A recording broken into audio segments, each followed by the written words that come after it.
My name is Emily, and I've been a stay-at-home wife for almost 6 years.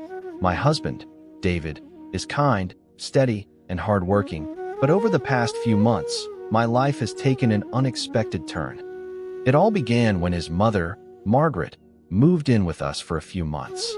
She was breathtaking, elegant, almost unreal, and every time she smiled, I felt butterflies in my stomach. At first, I thought it was just admiration for her grace and poise, but soon, her attention, her compliments, and her gentle touches went far beyond simple politeness.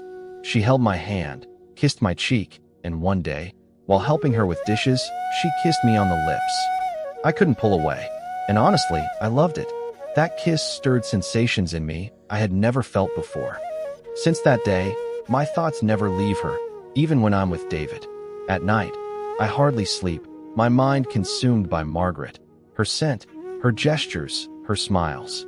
She showers me with extravagant gifts, covers me with attention and compliments, and compared to her, David, though present, seems pale and distant. I'm torn between my love for my husband and the irresistible attraction I feel for his mother. Margaret wants us to be together, to explore what we share. Every time I think about it, guilt tears me apart. I don't want to betray David, yet my heart and body seem to have chosen Margaret. How can I reconcile these two loves, these two impossible desires? And I know that if this secret ever comes out, nothing in our home will ever be the same again. Every morning, I wake with Margaret's presence in my mind. She creeps into every corner of my thoughts, every breath, every memory. And I, powerless, respond to her gaze with a shy smile that already betrays my turmoil. David, absorbed by his work, notices nothing. He believes everything is fine, that his wife Emily is happy at home. But I'm living a double life, a secret weighing heavily on my chest. Margaret grows bolder. She brushes against me in the living room, sits too close on the couch, and every move sends shivers down my spine. One evening, she invited me to her room for a private talk. My heart raced. I knew this moment would cross a line I'd never dared imagine. As she leaned in, about to kiss me, I felt a surge of guilt. David came to mind, his smile, his trust. I pulled back, breathless, but Margaret smiled as if she knew exactly how to captivate me, how to keep me under her spell. Since that night, every word, every gesture she makes drives me crazy. I'm trapped between a burning desire for Margaret and genuine love for David. I know that one day this conflict will explode. Either I'll fully give in to Margaret, or I'll find a way to resist.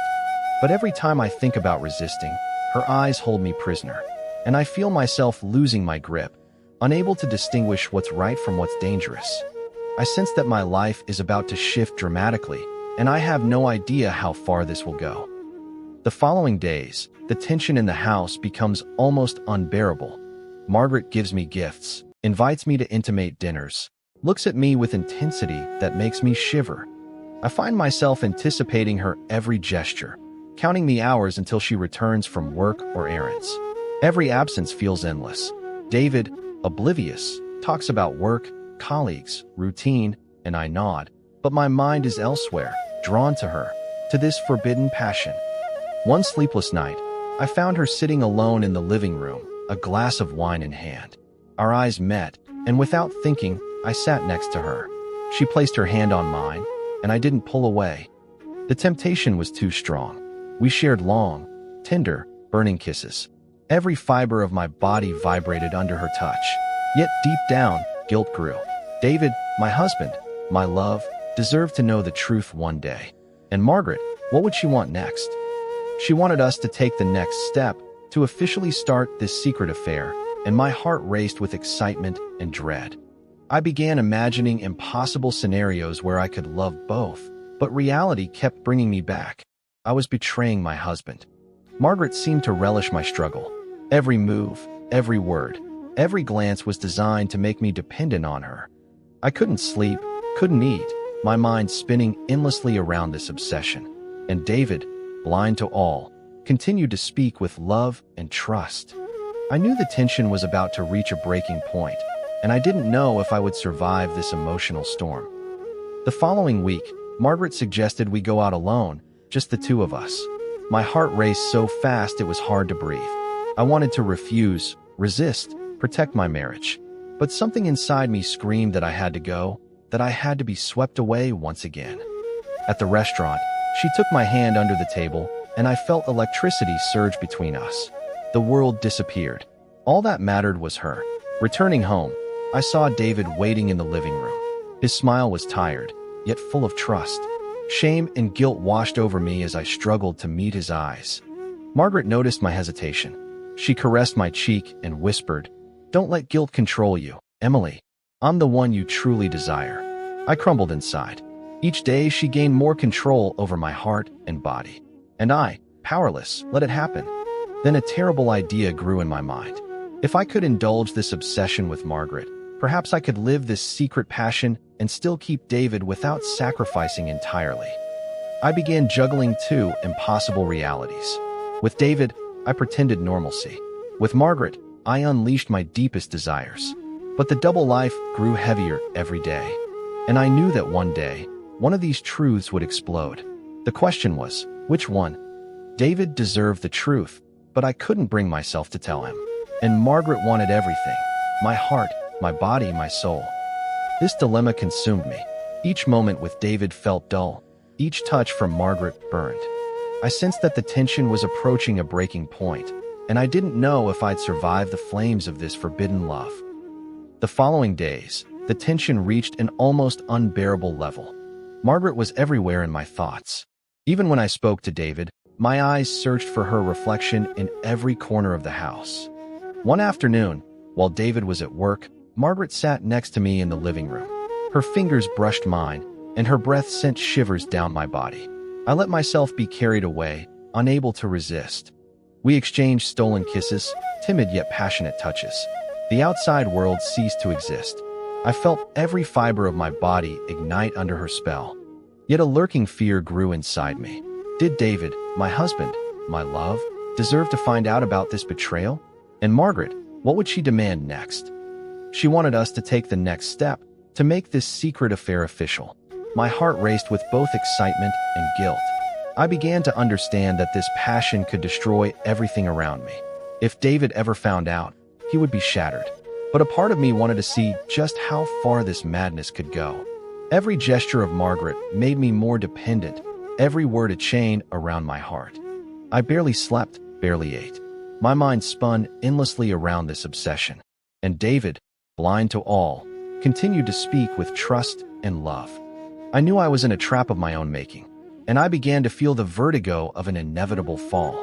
Yet the adrenaline, the passion, the thrill of the forbidden kept me going. Deep down, I knew this dance with fire would eventually burn everything in its path. One night, Margaret suggested we spend the night together. My heart leapt, fear and excitement mingling. I hesitated. My love for David held me back, but temptation was too strong. I knew that if I said yes, there would be no turning back. We spent hours talking, laughing, brushing hands and shoulders, until the truth became clear. We were falling into an abyss from which there was no return. But as we stood at the edge, a sound echoed through the house. David had returned earlier than expected. I froze, my heart pounding. Margaret stepped back, but her smile was mischievous. She almost seemed to anticipate what was coming. David found us, motionless, the tension thick in the air. He understood instantly, his gaze mixing anger and sadness. Guilt crushed me, yet a strange thrill lingered. I was still fascinated by Margaret, unable to let go of this forbidden passion. David left for his room, the heavy silence following him. Margaret whispered, "Don't worry, everything will be fine." But I knew the trap was closing. The secret could no longer remain hidden. I sensed a storm brewing, stronger than anything I had imagined. My heart was torn between two impossible passions, and I realized that every choice would bring irreversible consequences. The following days, David seemed distant, but his eyes betrayed understanding. He knew everything, or at least sensed the full extent of my betrayal. Margaret continued her advances, but I could feel David preparing something. His calm was unsettling, almost threatening. One evening, he asked me to join him in the living room. I entered, trembling, and found him alone, a faint smile on his lips. "Emily," he said, his voice soft but cutting, I know everything. My heart stopped. I was caught, with no escape. Margaret wasn't there, and I felt the beginning of a turn I couldn't control. David spoke slowly, detailing every moment I had betrayed his trust. Each word precise, relentless. My chest tightened under shame and fear. Then he revealed his plan.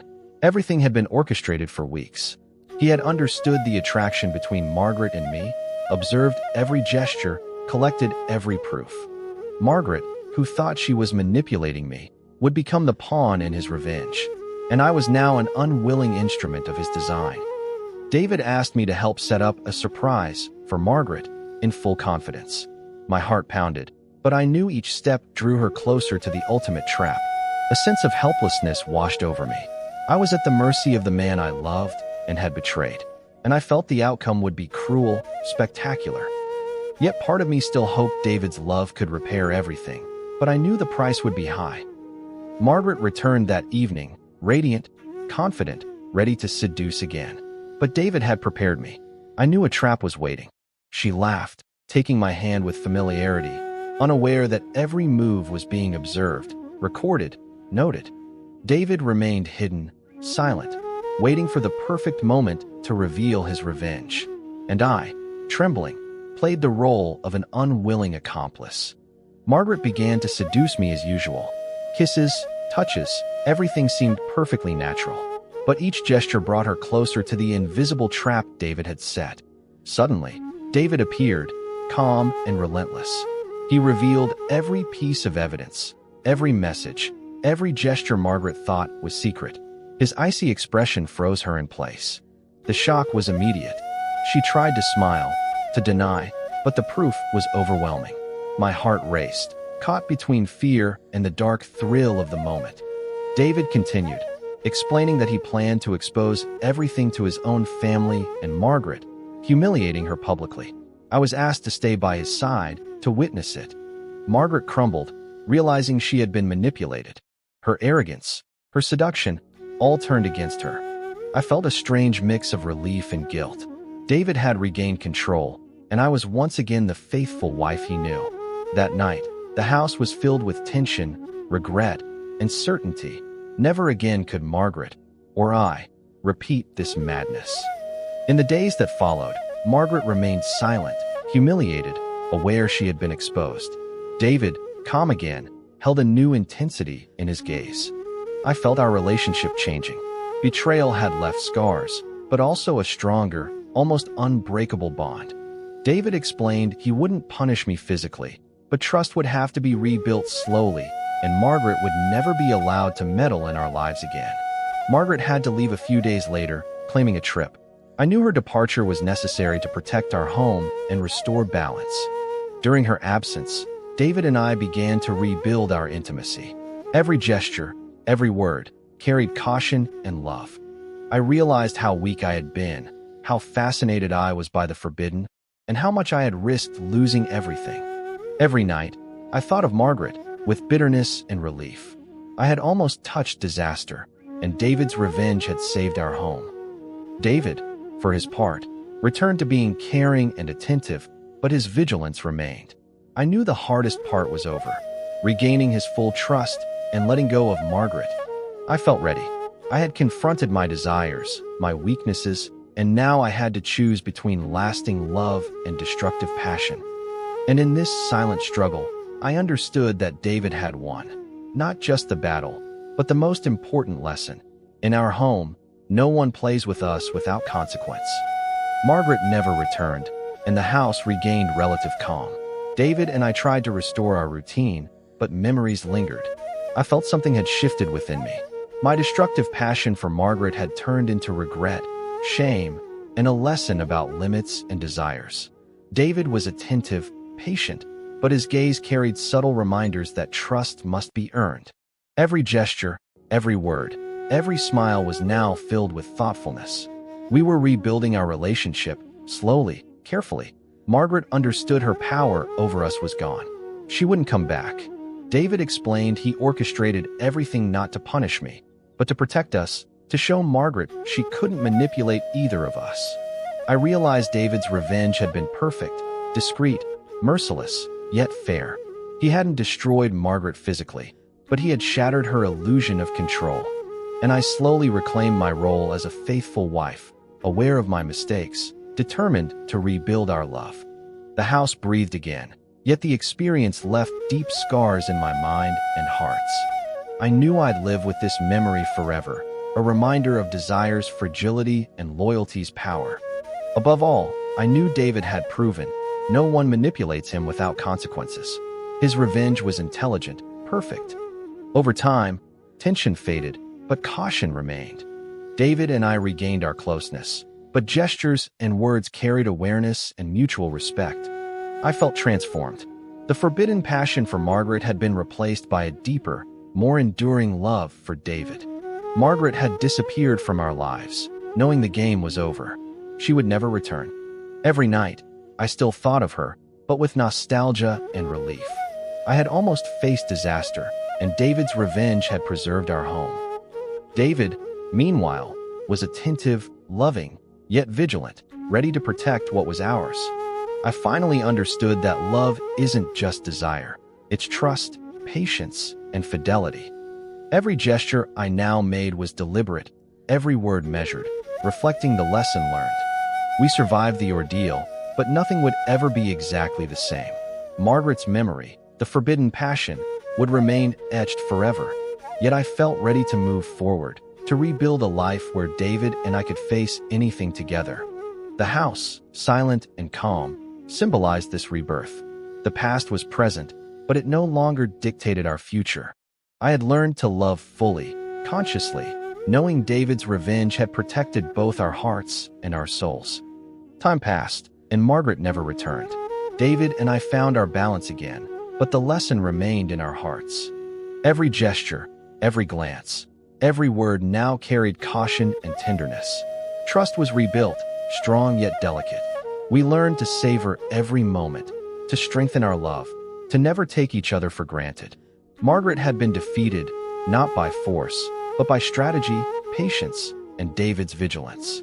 His revenge was perfect, silent, merciless, yet just.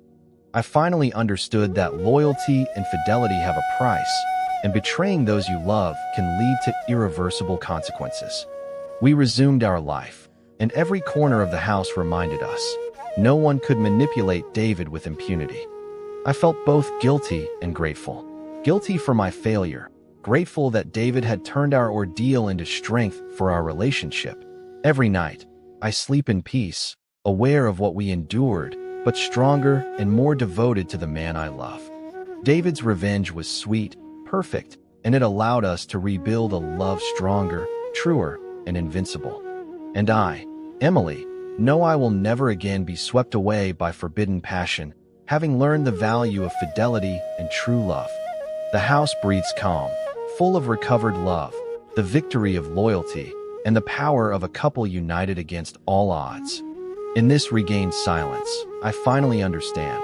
My husband's revenge saved not only our marriage, but also my heart and soul.